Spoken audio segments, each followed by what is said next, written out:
All right, good morning everyone, and thank you for joining us on the Field Crops Team Virtual Breakfast. My name is Monica Jean. I'm a field crops educator based out of Clinton County covering the Saginaw Bay region.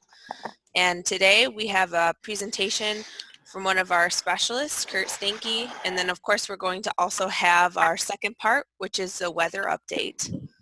Dr. Kurt Steinke is our fertility and nutrient management professor at MSU, and he also has a role with Extension and is on our field crops team. He'll be discussing fine-tuning nutrients for us today. Go right ahead, Kurt.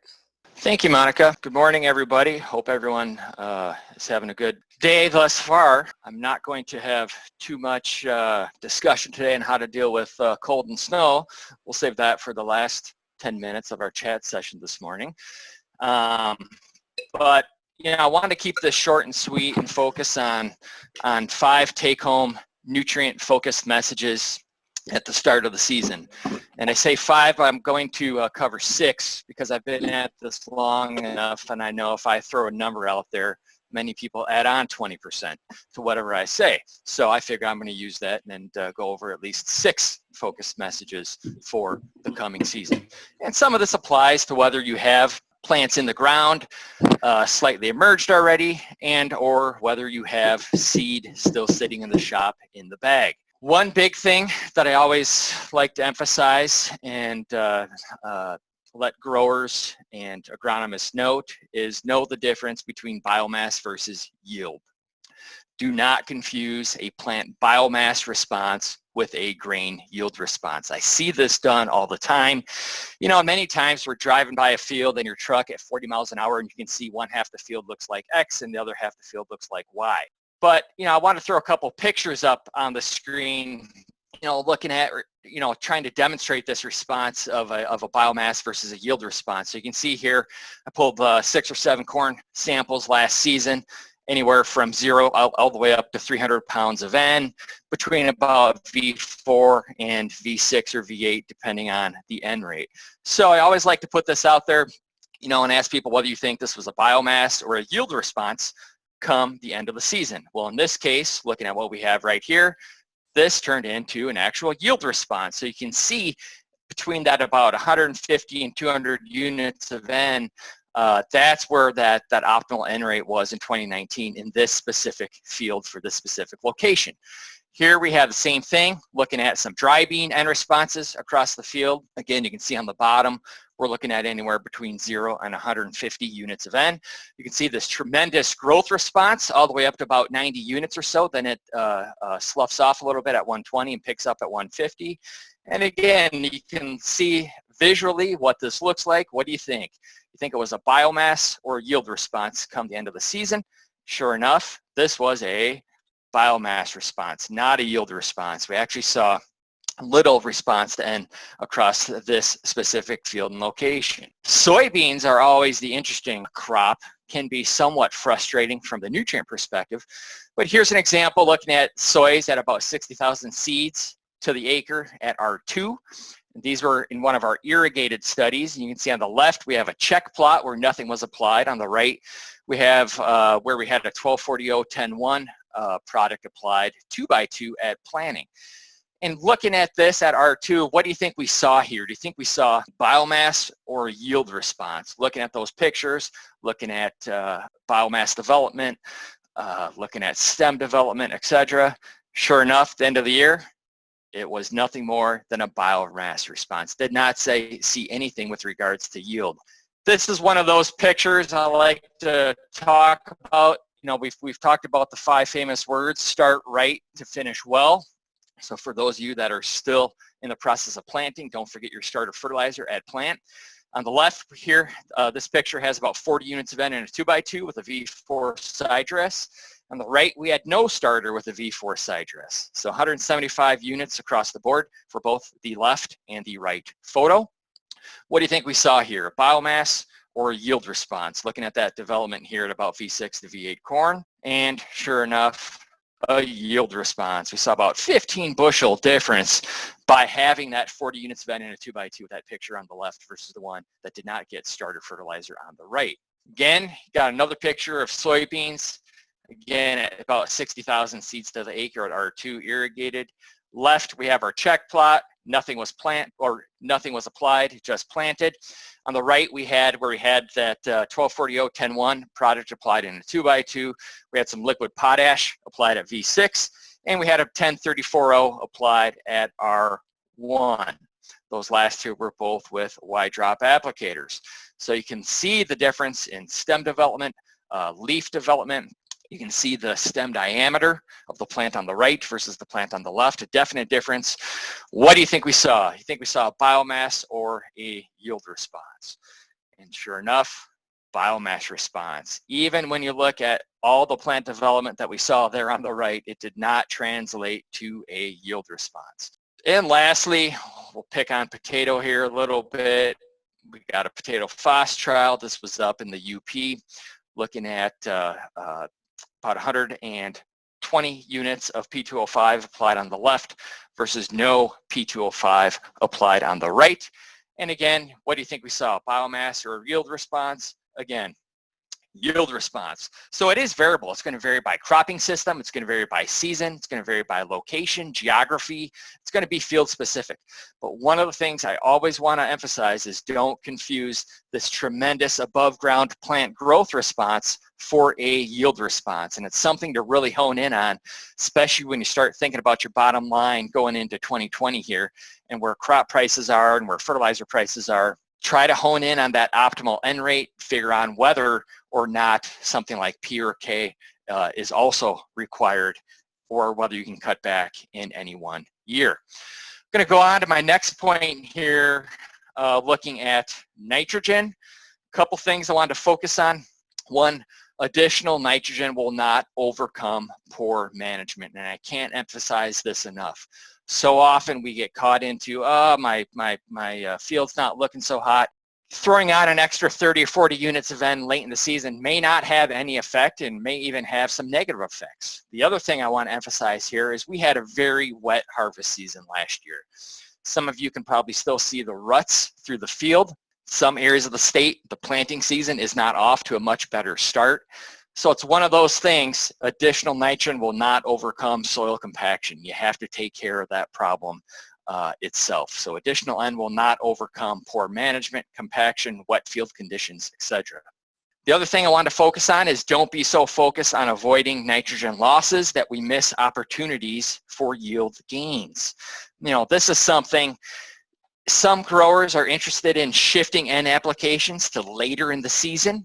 And later, I'm talking late vegetative, maybe nearing the R1 corn growth stage. We just have not seen benefits to those late vegetative N applications approaching R1.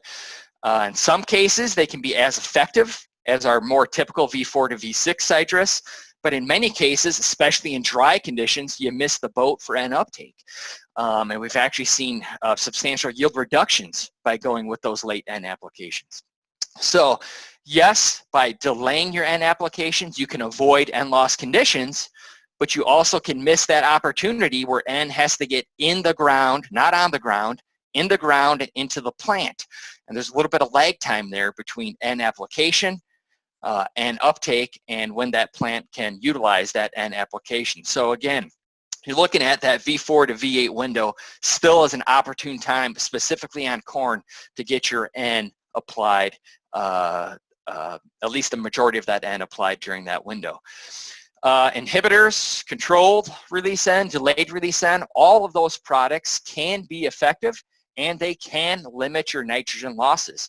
But you also have to be aware of some of the yield reductions that can occur with some of those products.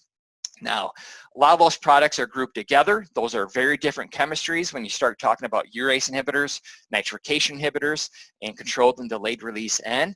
But keep in mind, you have to have nitrogen loss conditions to see a benefit from those products. And that is where it becomes difficult to predict whether you should use or should not use some of these products.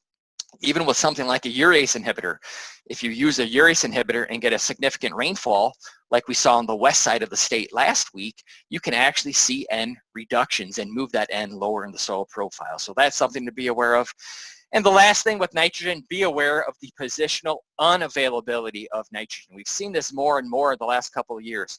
When you start talking about surface N applications, so we're not talking coulter inject, we're not talking 2x2, we're talking applied to the surface mid-season.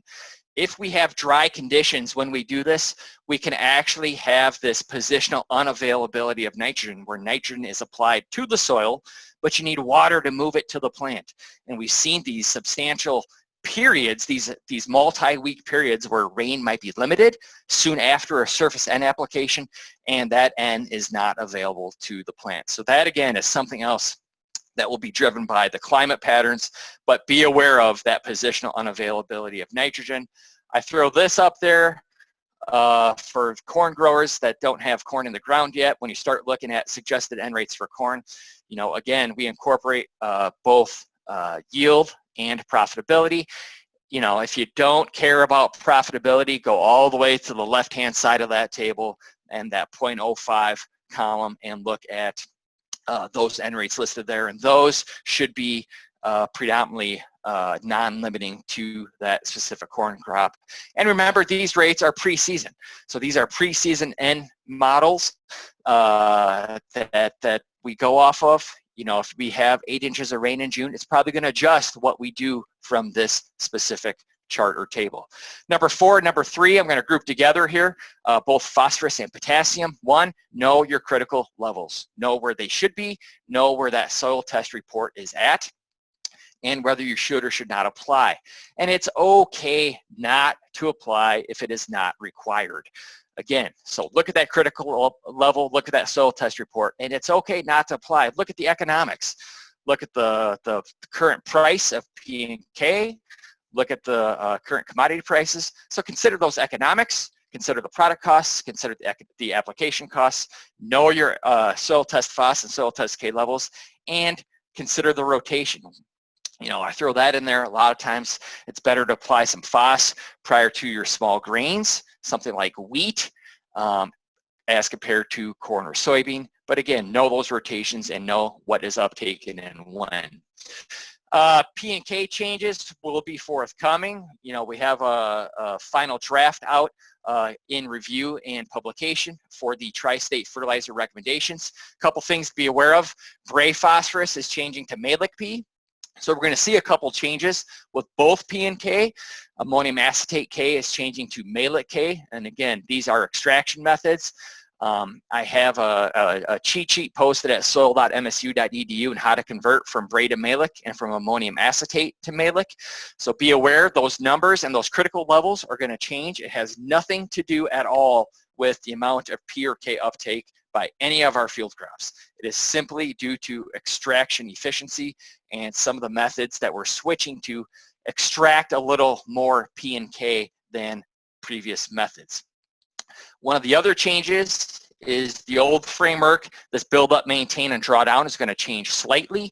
The new framework is going to have a build and maintain, and you can see with the graph or the figure on the right, the drawdown is being dropped completely. All right, so we will not have that drawdown, which is typically or was typically about half crop removal. We will not have that going forward any longer. Second to last point I want to emphasize here is sulfur. We know we have less sulfur today than previous years in our soil systems, a lot less S deposition. It'll be interesting this year with everything shut down for a number of weeks here what that looks like. Couple things to remember, S is not nitrogen. All right, so we do not need sulfur in the sheer quantities that we need nitrogen in many of our field crops. So when you look at wheat, corn, soybean, you can see the ranges listed there. It's substantially less than nitrogen. So keep in mind we don't need those bulk applications. So look at you know, as sources, pencil out the bottom line on what might be a little bit more cost effective. I will say non-responsive sites to sulfur are starting to increase because we have applied more sulfur. Consider your rotations, your maturities, and your winter precipitation patterns on whether you should or should not apply S this spring. You know, something like soybean, we just have not seen the soybean responses to sulfur like we do in corn and wheat. When you go to states south of us, perhaps Indiana, Ohio, and even further south, they do see a little more consistent response to sulfur with soybean. Us in Michigan having a little bit lower maturity groups, we just have not seen that. The other factor to consider is early or late S availability. Now there's products out there that can be completely soluble sulfate sulfur. There's some that might have a mix of sulfate sulfur and elemental sulfur for a little bit later season release. You know, the debate is still out on whether something applied in spring can oxidize in time and be available for that late summer uptake period, but everyone is doing a little bit of work on that specific method. But again, those are a couple of the options to consider. And the last option I want to hit on is profitability versus yield. And I always throw this out there. Growers often perceive yield loss as a larger risk than profit loss. And we always ask why. You know, some of this is probably the sociology of agriculture or the psychology of agriculture.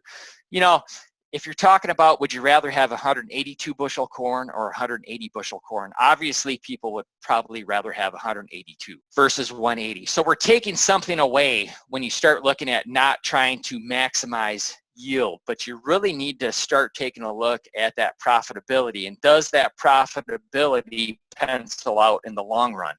Remember, you need adverse conditions to drive input responses. So whether it's disease development, nutrient loss conditions, plant lodging, etc., you need, for instance, N loss conditions to see a benefit to additional N. You need disease development and disease occurrence to see some of those responses to maybe one or multiple fungicide applications. If you don't have those adverse conditions, oftentimes these additional inputs are nothing more than prophylactic applications to protect something that may or may not occur. So again, look at both grain yield and profitability when you start penciling out that bottom line on some of those input applications. Want to throw a couple resources up here. Again, we have everything posted at soil.msu.edu with a couple of videos, etc. And I'll highlight a couple of the articles that just got posted a little bit more recently. Again, on that Bray and ammonium acetate to malic conversion, we got a little extension bulletin posted there, and a new article on soybean seeding rate and fertilizer effects on growth, yield, and partitioning just got posted also. So with that, I want to highlight next week's virtual breakfast presentation on post-emergence weed control by Dr. Aaron Burns. And with that, I will wrap it up. All right, thanks. You weren't too over. I didn't yell at you. Thanks, All right. Monica. So now we have time for a couple questions. I have one. With these cold temps that we've been seeing, I guess we always have some purple corn when it starts to pop up, and I would suspect if this cold temps continue, we'll have some more. So what would you recommend to those farmers that are seeing purple corn? You know, first off, take a look at your soil temperatures. So until soil temperatures stay consistently above 50 degrees Fahrenheit, you're going to see some of this delayed emergence and delayed plant development. So that's the number one thing, is that despite all the inputs and what we do, it really boils down to soil temperatures. If you're looking at wheat green ups, it's driven by soil temperatures. So when you get above 50 degrees, the soil biology begins to really start cranking, and we can mineralize some of these additional nutrients that are in that soil system. So that's the number one thing. So look at, you know, there's different pockets across the state that soil temperatures are definitely a little higher, and soil texture will impact this. We were talking before we got started here. You know, we've seen soil temperatures dip off during the nighttime hours quite dramatically here the last couple of weeks. It wasn't more than 2 weeks ago that soil temperatures were still in the low 40s. So until we get past soil temperatures dropping below 50 degrees, you're going to see some of these delayed emergence, delayed development, and some of this purple corn. A lot of purple corn will grow out of it. So again, some of that will depend on your soil test phosphorus levels. So sometimes that's what we see at the get-go, is if you are deficient in phos, you will see that purple corn. But again, we get these cold temperatures, we will also see some of that development. Be patient. If corn is purple, there's not much you can do at this point in time other than hope that Jeff has a good message here coming up, that things are going to warm up. Once things warm up, oftentimes we will recover some of that delayed development We really don't see that yield loss potential until we get significant prolonged period of that purple corn. And so sit tight and see what happens here, and hopefully we get a little warmer temperature going forward. All right, we have another question. Thanks, Kurt. That was great. What extraction method do other soil labs in the Great Lakes area use? And should we adjust our numbers when comparing MSU soil lab results to others?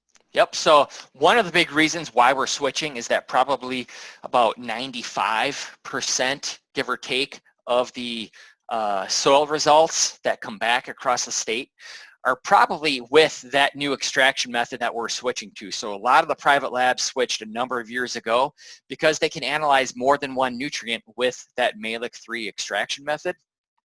As opposed to that Bray-P where you can only extract one, and that ammonium acetate we only extract a singular nutrient also.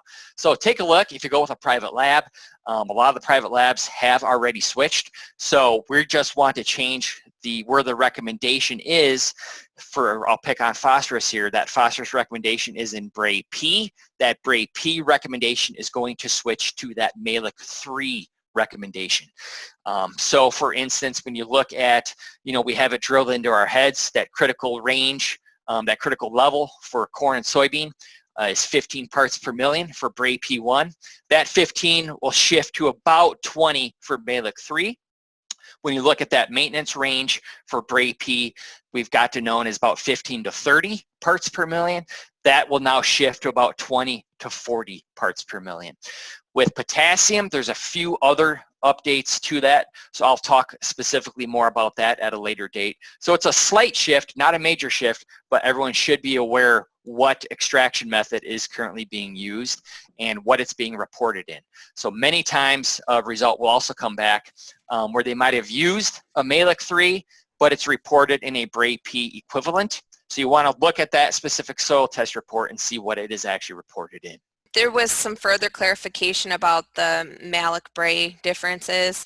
Please explain the difference in how much P and K in the soil will be displayed on one test versus the other. Is there a rough percentage difference? So there is a little bit of a rough percentage difference. I think with regards to phos, I believe Malic 3 extracts about 30, 34, 35% more than Bray P1. And I think Malic 3 extracts anywhere between about 10 and 15% more K than ammonium acetate. So those conversion factors that I have on that slide account for that difference that you see. But again, make sure that, especially if you go with one of the private labs, they probably have already switched years ago. So you just want to make sure what you're reading and what that number is coming back, what extractant is being used. And again, we have that posted at soil.msu.edu if you want to go print that off, and you can have that on hand and do your own conversion. There'll be a few other changes with regards to potassium specifically. I didn't get into those today due to time constraints, but we can talk about that at some other time. All right, thanks, Kurt.